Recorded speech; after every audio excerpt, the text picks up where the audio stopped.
porque agora vamos falar sobre aquele assunto que o torcedor do Flamengo quer saber bastante e nunca sai do papel, que é sobre o quê? Sobre o estádio do Flamengo, o estádio próprio. O prefeito do Rio, que no caso, Eduardo Paes, rebateu um torcedor do Flamengo sobre a construção do estádio. O que ele rebateu? A questão é que o torcedor do Flamengo ele queria saber por que a Prefeitura do Rio não estava aprovando a liberação da área do gasômetro, que é a área onde o Flamengo estudou e que entende que ali seria ideal para a construção do próprio estádio. O prefeito do Rio, Eduardo Paes, rebateu o torcedor do Flamengo, falando que a Prefeitura não tem a ver com a liberação do terreno, e sim a Caixa Econômica Federal.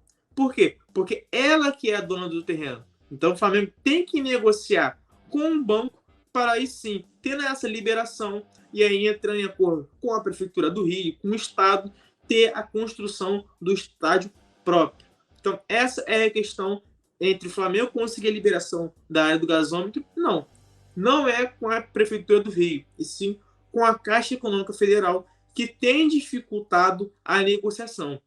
Em alguns momentos, acaba não respondendo a diretoria do Flamengo, depois acaba conversando, mas não sai do papel, então fica nessa enrolação.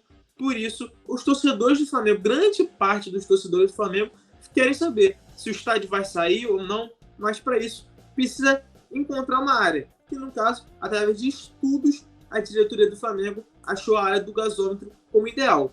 Porém, agora falta liberação.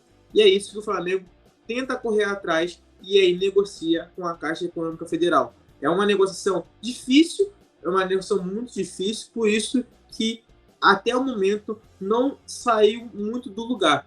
Então, essa foi a afirmação do prefeito do Rio, que falou no Twitter, e claro, aqui no colunadofla.com, na matéria você encontra a aspa do prefeito do Rio, do Eduardo Paes, fica sabendo de tudo, assim como as matérias anteriores. As principais informações do Flamengo você encontra aqui no Coluna do Fla. Rapidamente aqui, vou abrir aspas para o Eduardo Paes, rebatendo um torcedor do Flamengo, e aqui, claro, como sempre, falando para vocês aqui o que o Eduardo Paes falou para o torcedor. Abre aspas. Não é da Prefeitura, é da Caixa Econômica Federal. Ou seja, o terreno, a questão do terreno, a liberação do terreno. Não é com a Prefeitura e é com a Caixa Econômica Federal. Se doarem, eu libero a construção do estádio. Quem prometeu, não entregou. Esse foi o que ele rebateu. Então, essa é a questão.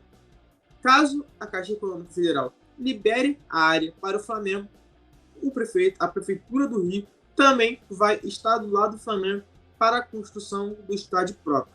Porém, um grande imbróglio, como eu sempre falo, é a negociação entre o banco e a diretoria rubro-negra, que está caminhando ainda, não avançou muito. Então, esse é o principal empecilho. Mas, claro, a diretoria do Flamengo ainda pensa numa possível construção do estádio próprio, até porque a licitação do Maracanã ainda não saiu. Então, o Flamengo não sabe se continuará jogando no Maracanã nos próximos meses, nas próximas temporadas. Então, o clube também pensa nisso. É sempre bom jogar no Maracanã, mas também é sempre bom ter um lugar para jogar, no caso, um estádio próprio. Por isso que a diretoria do Flamengo pensa muito sobre isso. Alô, nação do Mengão! Esse é o Coluna do Fla. Seja bem-vindo! Se inscreva no canal, não esqueça de deixar o seu like, pega o link, compartilha pra geral, comente bastante, queremos te ouvir. Aqui você tem a melhor transmissão dos jogos do Flamengo na internet. O Coluna é brabo e tem o Pod Fla, o podcast da nação. É muita resenha e um show de cobertura do maior do mundo, do jeitinho que a nação merece. Esse é o Coluna. Saudações rubro-negras!